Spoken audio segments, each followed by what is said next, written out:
Doctor Shariq, हम्म, ये picture कुछ अजीब सी नहीं है? मतलब कुछ समझ नहीं आ रहा है। तो अगर कोई ऐसे स्कल बना होता, उसमें से आ रहा होता तो समझ भी आती। ये पीछे तक तो ये तो तो इतना बड़ा पता नहीं इम्प्लांट आप क्या क्यों लग लगा रहा रहे है। हो? ये जैगोमा की तरह एंगुलेशन इसकी देखो।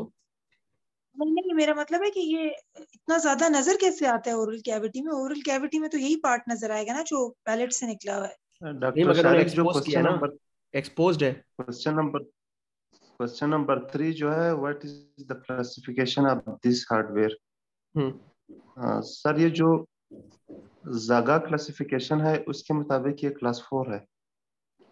अच्छा, कौन कौन से टाइप्स होते हैं इसके? सर, उसमें इंट्रासाइनस है, इंट्रासाइनस प्लस थोड़ा सा मैक्सिलरी साइनस का वाल यूज होता है।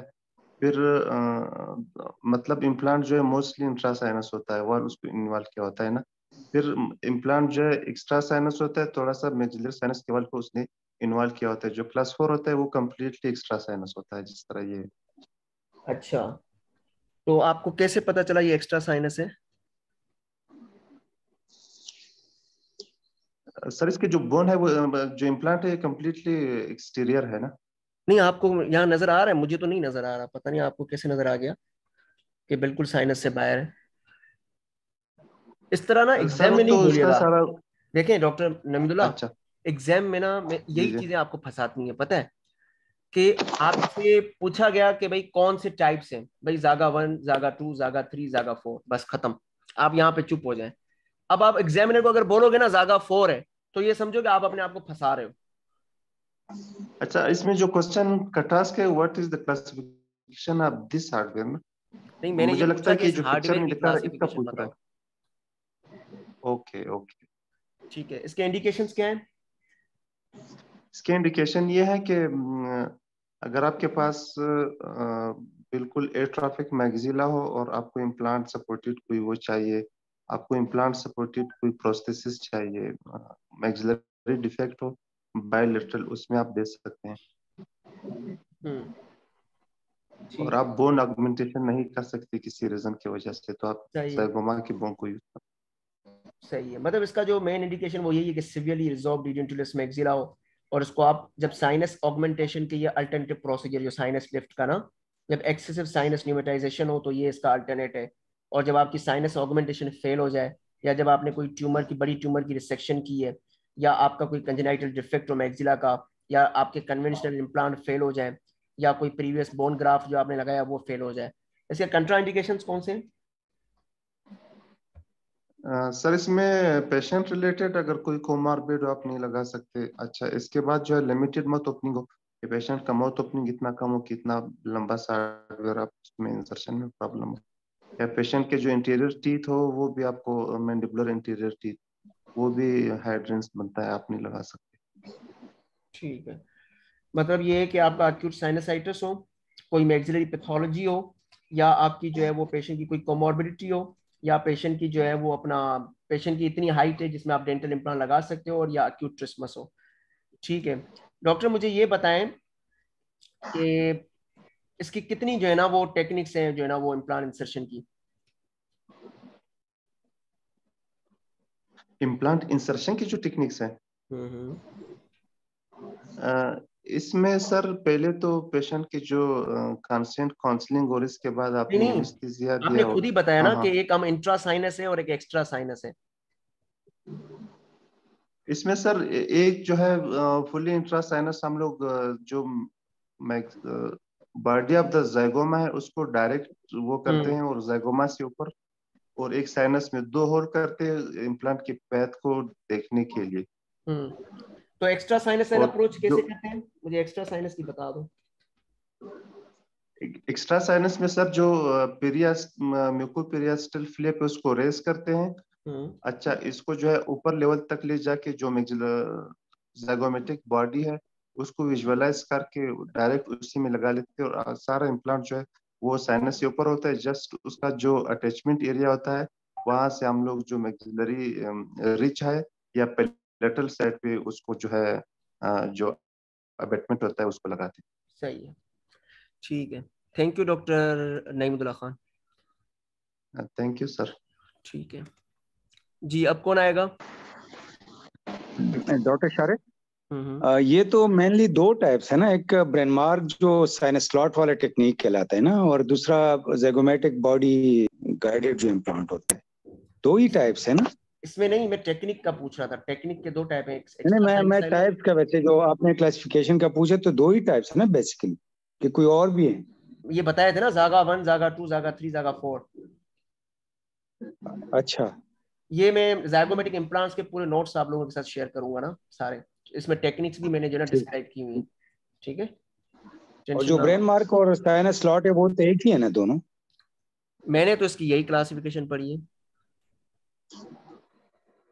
नहीं, वो पुराने वाला, वो जो ब्रेन मार्क या साइनस स्लॉट वाला है, जो साइनस के थ्रू जाता है ना, वो तो वही है ना, इसका ब्रेन मेथड नहीं है। मुझे इसका नहीं, ब्रेन है, लेकिन उसी वजह से एक नाम भी दिया गया है ना इसको। होंगी आप जो पीपीटी शेयर करेंगे। हाँ, उसमें हर चीज है। मैंने आप लोगों से हाँ ज़ाइगोमेटिक इम्प्लांट के मैंने कंप्लीट नोट्स डाले हुए हैं इसमें। ठीक है, ठीक है जी। अब कौन आएगा? Doctor Tauseef.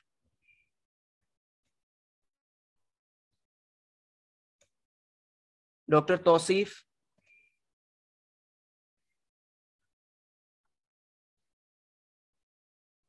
Doctor Tauseef. I'm going to, मैं नहीं आ सकूंगा, please accept my apology. Doctor Suleman.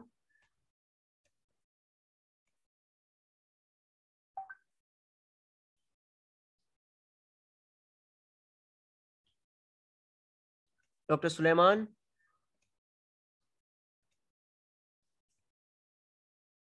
Doctor Mehboob. Doctor Mariam. Yes sir. जी doctor Mariam. Describe this radiograph. This is the OPG of the patient showing condylar hyperplasia of the right side, and there is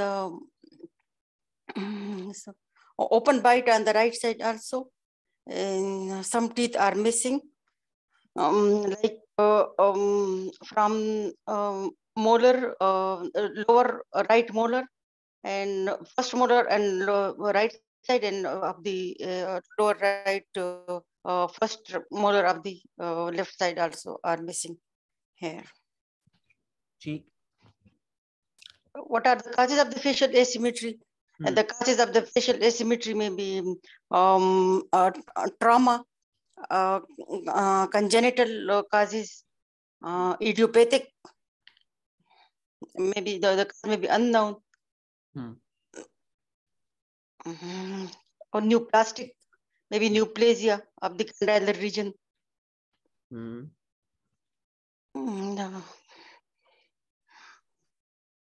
Aplasia of the hyperplasia of the one condyle, hyperplasia of the other condyle, hyperplasia of the one condyle. और classify condylar hyperplasia. क्या क्या causes हैं? Congenital बता दें मुझे। Congenital aplasia of the condyle, hypoplasia of the condyle, ankylosis of the condyle, absence, congenital absence of the condyle, जिस तरह hemifacial माइक्रोसोमिया में है। और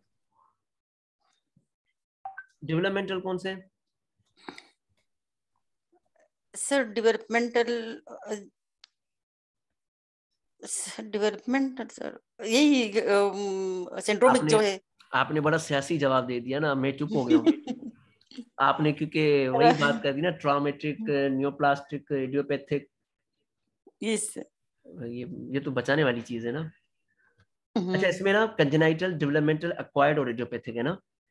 कंजेनाइटल में आपके हेमीफेशियल माइक्रोसोमिया आ जाता है, congenital hemifacial hyperplasia, cleft lip and palate और क्रेनियोसाइनोस्टोसिस।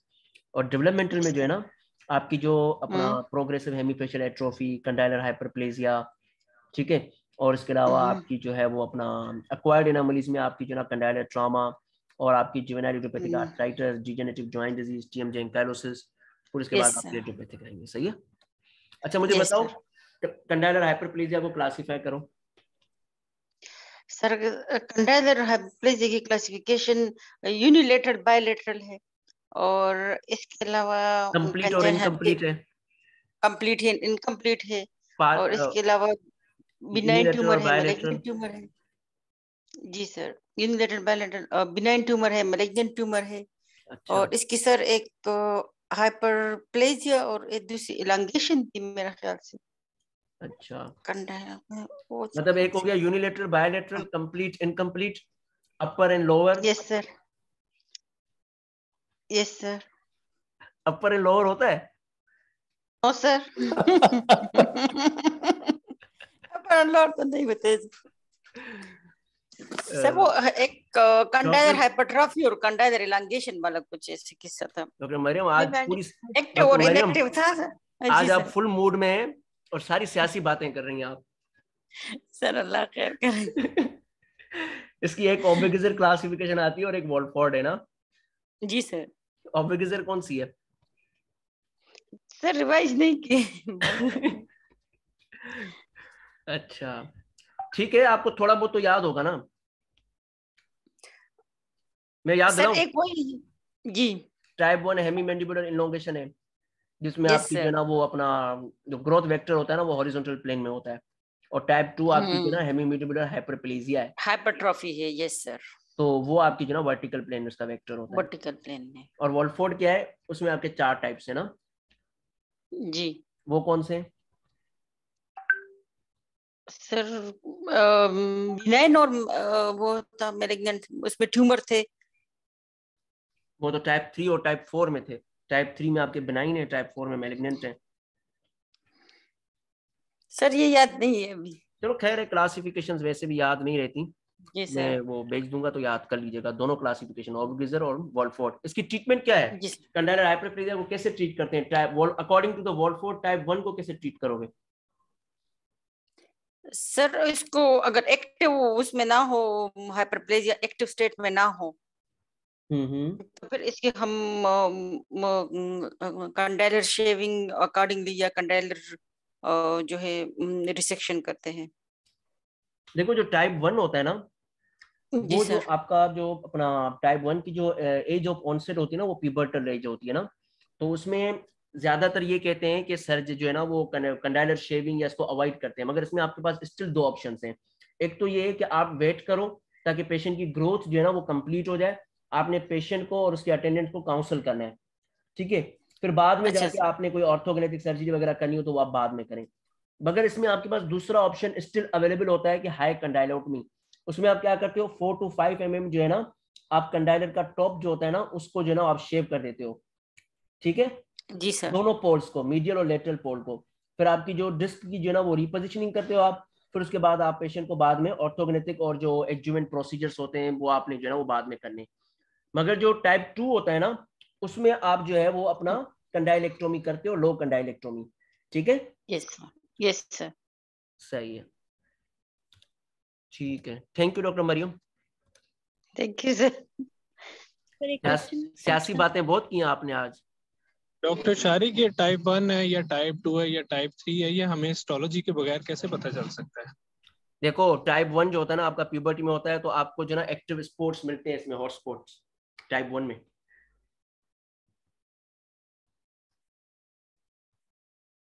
ठीक है? जी ठीक है जी। अब कौन आएगा? सर पिछले रेडियोग्राफ में से क्वेश्चन पूछना है। रेडियोग्राफ में? जी सर, उसमें मैंने पूछना सर, इसमें रेडियोग्राफ की बेसिस पे हम ये कह सकते हैं कि कैंट है, मतलब इसमें जैसे ऊपर वाले टीथ तो अलाइंड है, इसमें बोइंग हुई है ना बॉडी ऑफ द मैंडिबल की, ये ओपन बाइट है, पोस्टीरियर ओपन बाइट। जी सर। सर कैंट नहीं है ना सर इसमें? हम ये नहीं। ठीक, थैंक। अब कौन आएगा? जियाउद्दीन।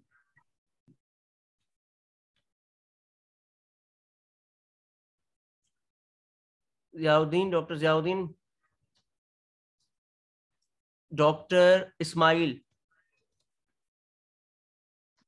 जी सर, अस्सलाम वालेकुम। वालेकुम सलाम। डॉक्टर इस्माइल कैसे हैं आप? अल्लाह का शुक्र, आपकी दुआएं सर। मैंने तो नहीं की अभी तक। खैर दिल से आप दे रहे हैं। ठीक है, सही है, चले।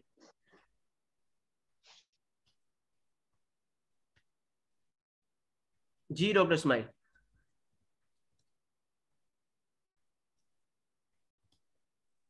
अच्छा sir, what do you mean by ऑस्टियोइंटीग्रेशन?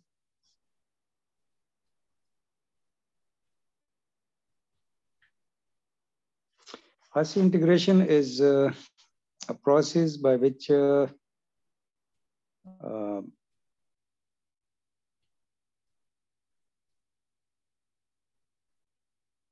मैं तो भूल गया, प्रेशर की वजह से क्या? Osseointegration, bone formation around the implant. Yes, bone formation around the implant, बेशक, लेकिन प्रॉपर इसकी एक वो है डेफिनेशन है सर, वो भूल गया मैं। बस ये सियासी जवाब था, बाकी आप बता दें कोई डेफिनेशन, एक क्लिनिकल डेफिनेशन है, एक हिस्टोलॉजिकल डेफिनेशन है। एक हिस्टोलॉजिकल है। क्लिनिकल डेफिनेशन क्या है? asymptomatic rigid fixation of an alloplastic material that is the implant in bone with the ability to withstand the occlusal forces. जो हिस्टोलॉजिकल डेफिनेशन है ना, वो है direct structural and functional connection between the organized living bone and the surface of a load bearing implant without any intervening of the soft tissue between them. ठीक है, ये success का criteria क्या है इसका?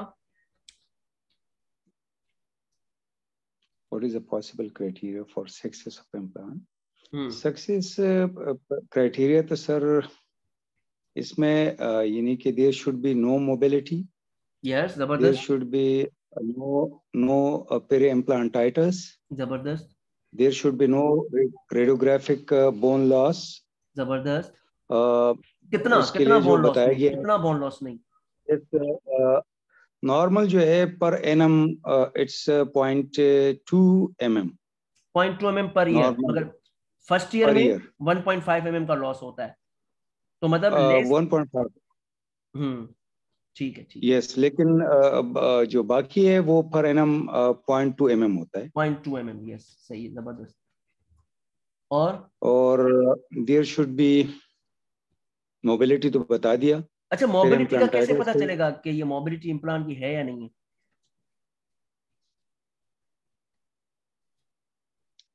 सर कोई साउंड का होता है कि साउंड चेक करते हैं? कौन सा? कोई 2-3 तरीके इसके लिए। तो साउंड होता है, वाकई साउंड कौन सा मिलेगा अगर मोबिलिटी नहीं है? अगर मोबिलिटी नहीं है तो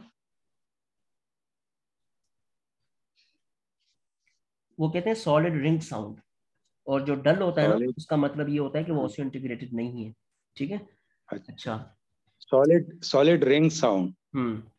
डॉक्टर इस्माइल, इसमें ये होता है ना सर। कि इसका क्राइटेरिया यही है कि आपको एक तो पेन ना हो, ठीक है, या टेंडरनेस ना हो अपॉन फंक्शन, मोबिलिटी ना हो, बोन लॉस आपका जो है वो 2 mm से जो है ना वो ज्यादा ना हो, प्रोबिंग डेप्थ जो है वो आपकी लेस देन 4 mm हो, एक्सुडेट या सुपरेशन ना हो, ब्लीडिंग ना हो ऑन प्रोबिंग, परम्यूकोजल इन्फ्लेमेशन ना हो, और कोई पेरी इम्प्लांट रेडियोल्यूसेंसी ना हो। ठीक है, यस। आगे वाला क्वेश्चन पढ़ें। What is the ailing and failing of dental implant and how you will manage it?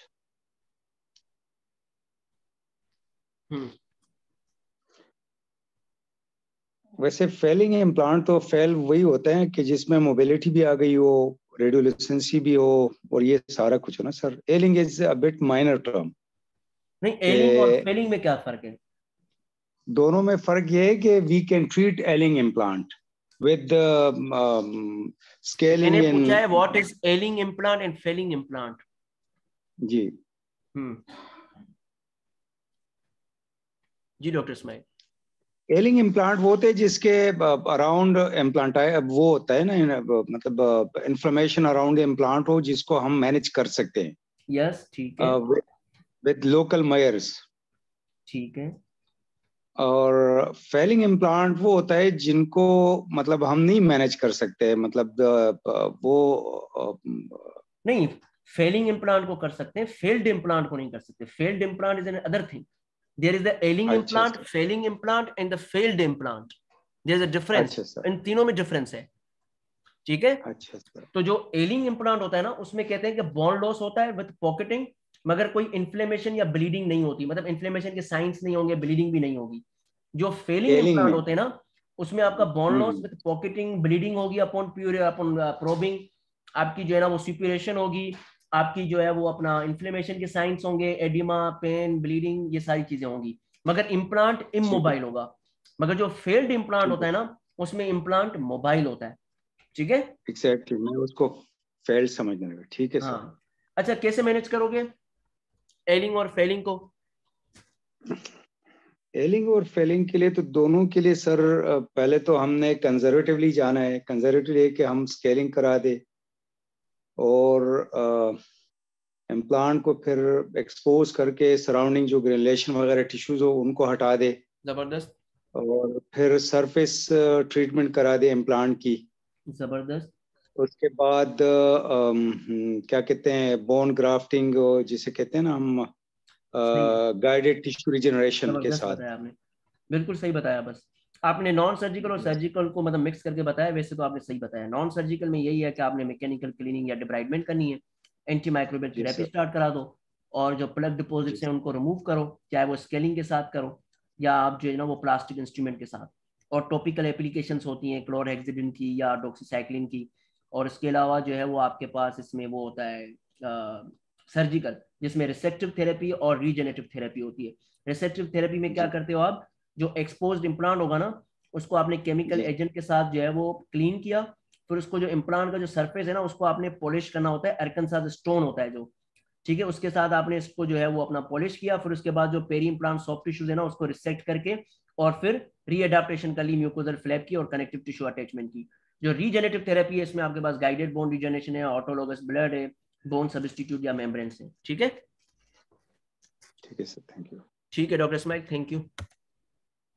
अब कौन आएगा? जल्दी जल्दी नाम तो बताओ, कोई हैंड रेस करे प्लीज, वरना बाबा जी से कोई नहीं, बाबा जी से कोई दुआ नहीं ले पाएगा। हाँ मैं बताता हूँ। कौन है? हाँ शहजाद। डॉक्टर शहजाद, क्या हो गया है? डॉक्टर शहजाद आज फॉर्म में।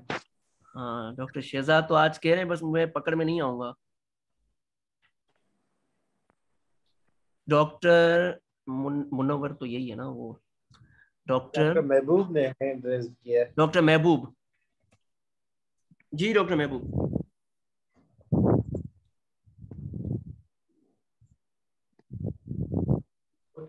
Yes sir.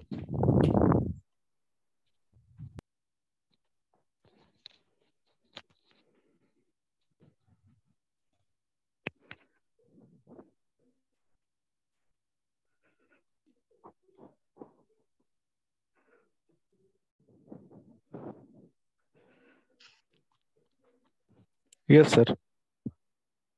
जी डॉक्टर महबूब। जी सर।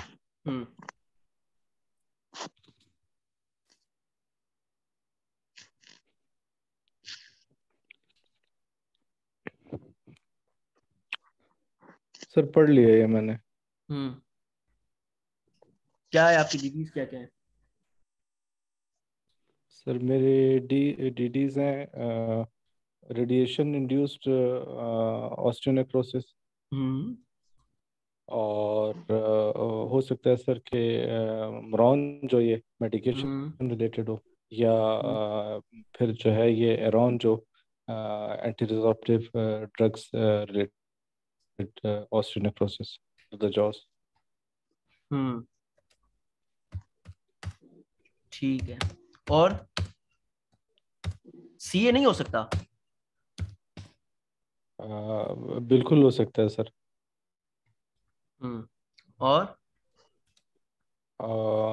और सर एवेस्कुलर बोनी नेक्रोसिस भी हो सकती है, एवास्कुलर नेक्रोसिस भी हो सकता है सर, ऑस्टियोमाइलाइटिस भी हो सकता है, ऑस्टियोमाइलाइटिस भी हो सकता है सर। कैसे अपना दूसरा क्वेश्चन पढ़ें।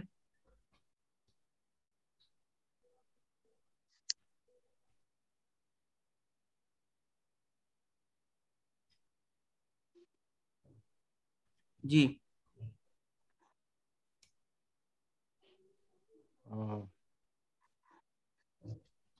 सर जहाँ तक आप सर कोशिश मोस्टली यही की जाएगी कि टूथ को जो है वो एक्सट्रैक्ट ना करें।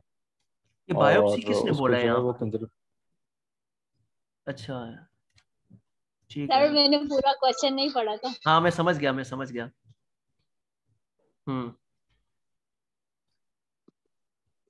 आप इसको एक्सट्रैक्ट नहीं करेंगे और अपना एक्सट्रैक्ट नहीं करेंगे, आप इसको एंडोडोंटिक करेंगे। अगर एंडोडोंटिक नहीं हो सकता, सर आपने कंसल्टेशन कर ली, वो कह रहे हैं कि नहीं नहीं सर, हो सकता, इसको प्रिजर्व सर नहीं कर सकते। सर एक्सेप्ट करना है। हाँ अगर एक्सट्रैक्ट करना है तो आपका क्या प्रोटोकॉल होगा? मैंने तो यहाँ पर लिखा है ना, सीवियर टूथ पेन है तो आपने कहा कि हम जो है ना वो एंडो की तरफ रेफर करेंगे ना, अगर एंडो हो जाए इसकी। अगर एंडो वालों ने मना कर यस दिया सर, कि भाई एंडो नहीं हो सकती, यस यस सर। सर फिर पेशेंट को जो है वो हम लोग माउथ वॉशेस देंगे सर, एक दफ़ा क्लोरेक्सिडिन माउथ वॉशेस, ताकि जो है वो उसका यहाँ पर देखो जो सीवियर टूथ पेन है। ऑरल फ्लोरा का। यस सर, मैं वही बताने लगा हूँ सर आपको। इसके अलावा सर इसको ब्रॉड स्पेक्ट्रम एंटीबायोटिक कवरेज देंगे, ग्राम पॉजिटिव और ग्राम नेगेटिव दोनों।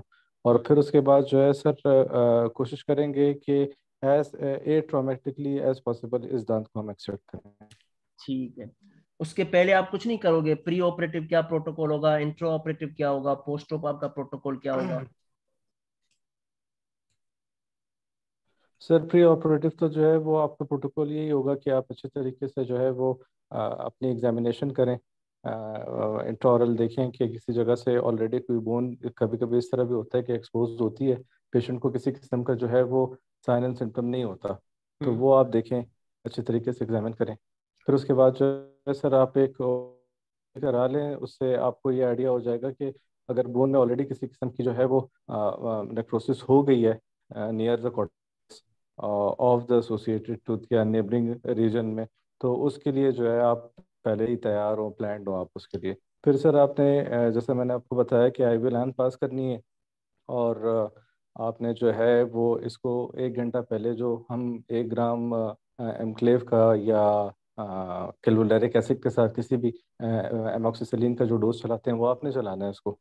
और फिर जो है वो आपने कोशिश करना है कि जी आप एज ए ट्रॉमेटिकली एज पॉसिबल जो है वो आप इस दान को एक्सेप्ट करें। ठीक है, मतलब देखें doctor Shah Mehboob, consultation is most important, जो आपने नहीं बताई ना, कि ऑन्कोलॉजिस्ट से भी कंसल्ट करना है, यस सर, कंजर्वेटिव डेंटिस्ट्री से भी कंसल्टेशन पहले पहले आपकी होगी ना। अगर आपको टूथ प्रिजर्व नहीं कर सकते तो आपका प्री ऑपरेटिव जो प्रोटोकॉल होता है ना, वो आपने जी sir, consent and counselling patient की सबसे इंपॉर्टेंट। ठीक है, फिर आपने यस क्या सर, करना है, जो हमारे पास न्यू प्रोटोकॉल है, आपने पेशेंट की पेंटोक्सिफाइलिन स्टार्ट कराते हैं।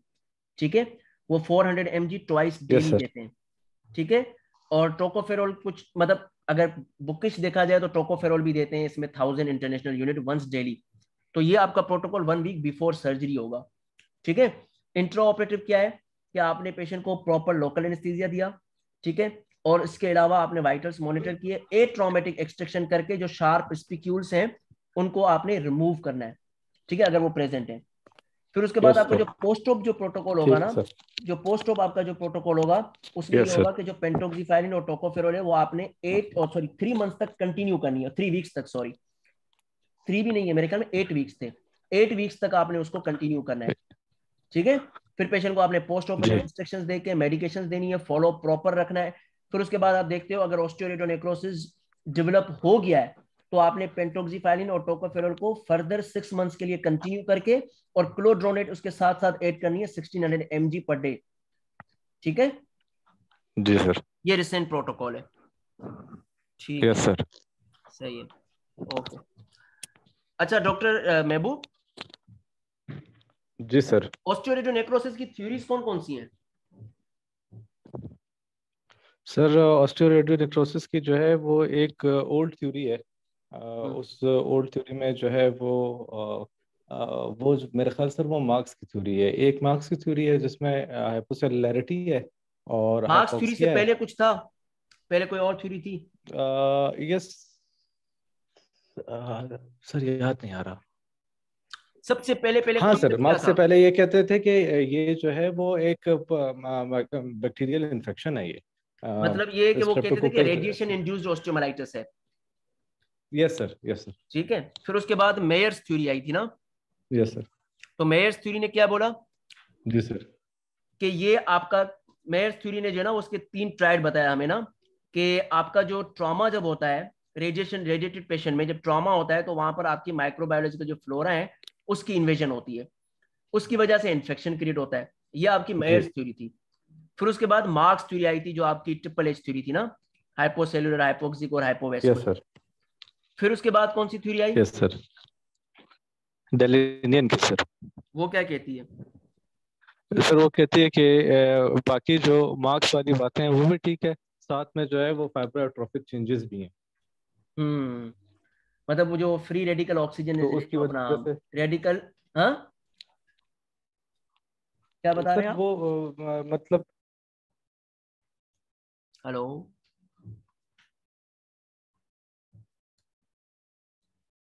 सर उसमें जो है वो फाइब्रोट्रोफिक चेंजेस भी वो बताते हैं कि ठीक है। जी जो कोलेजन एब्नॉर्मेलिटी है लो ऑक्सीजन टेंशन की वजह से ना, तो वो जो एक्चुअली स्कैफोल्ड बनना चाहिए बोन का वो नहीं बन पाता। मतलब इसमें ये है कि रेडिकल ऑक्सीजन स्पीसीज भी क्रिएट होती है ना, जिसकी वजह से आपके जो है ना वो ऑस्टियोब्लास्ट, ऑस्टियोसाइट, ऑस्टियोक्लास्ट, उनका डैमेज, फिर डैमेज आपका डीएनए का, बोन का सेल नेक्रोसिस, फिर fragile perivascular tissue replace by the abnormal fibrous tissue. मतलब ये पूरी एक आपका जो है ना वो थ्योरी के इसके जो 3 जो है ना फेजेस कौन कौन से हैं इसके?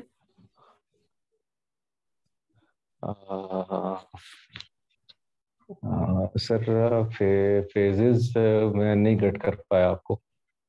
इसका एक है ना प्री फाइब्रोटिक फेज, ठीक है। हाँ सर, उसमें क्या होता है कि वो कहते हैं कि जो आपकी चेंजेस आती है ना वो एंडोथेलियल सेल्स में आती हैं,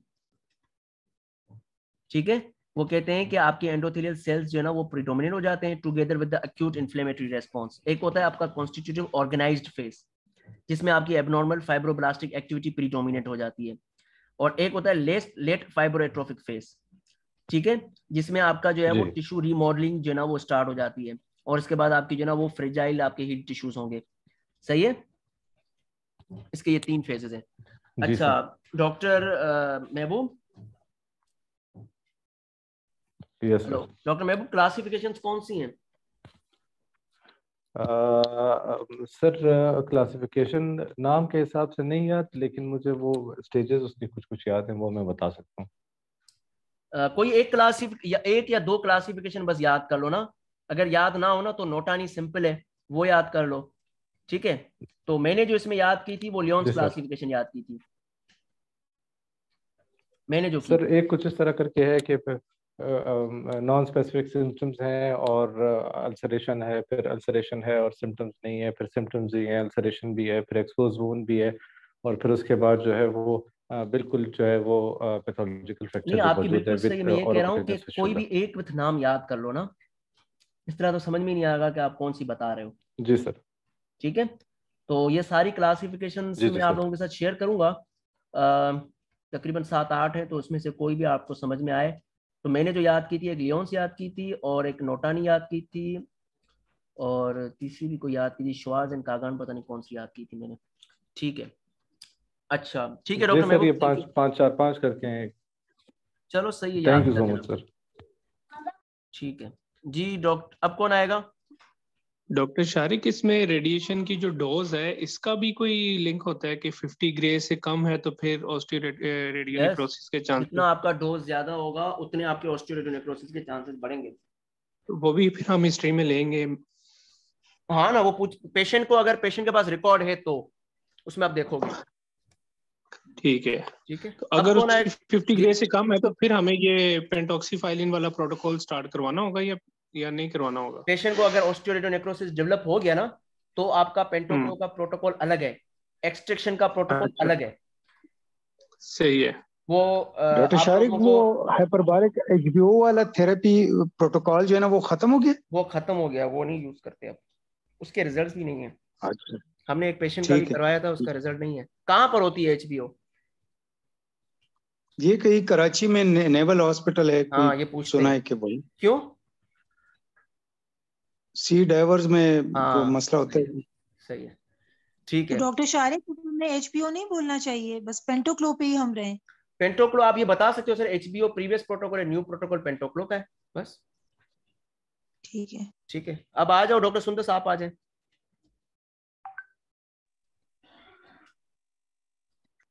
female patient aged 40 was referred from Department of Oncology with the complaint of pain in the right upper and lower back regions of the mouth and discomfort while eating for last 2 months.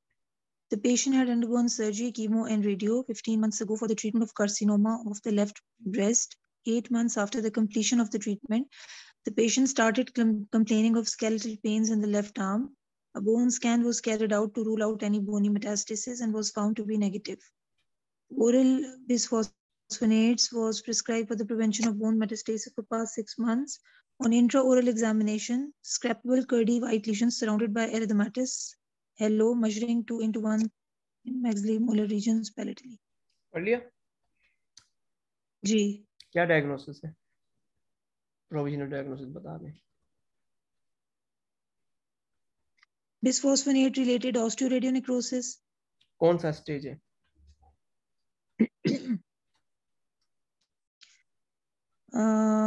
Bone exposure. एक minute है, इसकी क्या है sign symptom कि pen वगैरह इसको नहीं है. एरिथमेटिस ये है स्टेज 2. स्टेज 2 है क्योंकि इन्फ्लेमेशन की साइंस हैं इसमें. सही है. ठीक है, कैसे प्रोसीड करोगी इस केस को? चलो वो हिस्ट्री वगैरह को छोड़ देते हैं ना, बस आपसे सिंपल सवाल क्लिनिकली जी क्लिनिकली करेंगे और फिर क्लिनिकली उसको एवेल्युएट करेंगे. इसकी इससे हिस्ट्री लेंगे कि ये कब से ले रहा है, कौन सी मेडिकेशन ले रहा है, कितने अरसे ले रहा है, ओरल ले रहा है, आईवी ले रहा है. ये सारे क्वेश्चंस करेंगे और किस मकसद के लिए ले रहा है. मतलब इसको ब्रेस्ट कैंसर है तो डेफिनेटली आईवी पे होगा. और उसके बाद फिर अगर उसका स्टेज 2 है तो फिर हम उसको मतलब कंजर्वेटिवली ही करेंगे. उसको हम माउथ वॉशेस देंगे एंटीसेप्टिक और उसके अलावा एंटीबायोटिक्स उसको देंगे. हाइजीन इंस्ट्रक्शंस वगैरह देंगे उसको और फॉलो पे रखेंगे. जी कंसल्टेशन नहीं, एक्सट्रैक्शन तो हमने नहीं करनी ना. नहीं कंसल्टेशन क्यों? पेशेंट को ऑस्टियोब्रोंज आपका डेवलप हो गया है, अब आप कंसल्टेशन का क्या मकसद है बताओ? मतलब अगर हम एक्सट्रैक्शन करेंगे तो फिर हम ड्रग हॉलिडे के लिए कंसल्टेशन करेंगे ना, अदरवाइज हम कंसल्टेशन नहीं करेंगे.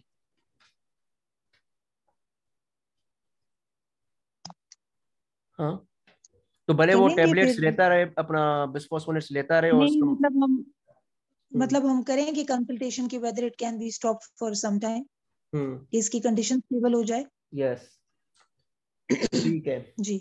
और फिर उसके बाद काउंसलिंग एंड काउंसलिंग होती है पेशेंट की. सही है, ये तो जरूर भी आप बताया करें. सही है, फिर आप बताया करें आपकी अपनी मैनेजमेंट क्या होगी. तो कैसे मैनेज करेंगे आप मुझे बताएं. कंजर्वेटिव ट्रीटमेंट में क्या क्या देना बताया था आपने? कंजर्वेटिव में हम पेशेंट को मतलब कंजर्वेटिव ट्रीटमेंट देंगे, उसको एंटीसेप्टिक माउथ वॉशेस देंगे, एंटीबायोटिक्स देंगे, हाइजीन इंस्ट्रक्शंस देंगे, उसको फॉलो अप पे रखेंगे उसको कि उसका बढ़ तो नहीं रहा. अच्छा डॉक्टर अपना सुंदर जी मुझे ये बताएं कि हम एग्रेसिव थेरेपी किस कंडीशन में करेंगे? रिसेक्शन या एग्रेसिव डिब्राइडमेंट हम किस कंडीशन में करेंगे? वो जब पेशेंट का स्टेज 3 डेवलप हो जाएगा. अच्छा. जिसमें उसका एक्सटेंड हो जाएगा लीजन, ज्यादा एक्सटेंड हो जाएगा, मोबाइल टीथ हो जाएंगे, उसके पैथोलॉजिकल फ्रैक्चर हो जाएगा उसका और फिस्टुला वगैरह बन जाएगा, साइनस बन जाएगा. अच्छा डॉक्टर सुंदर इसकी कोई है अंडर रिसर्च कोई मेडिसिन हैं? जी इसमें अब इसको एरोंज कहते हैं अकॉर्डिंग टू द लेटेस्ट जो अब प्रोटोकॉल है, क्योंकि उसमें सिर्फ बिस्फोस्फोनेट्स नहीं आते, उसमें एंटी रिजॉर्प्टिव भी आती हैं जिसमें हमारे पास आ जाती हैं ये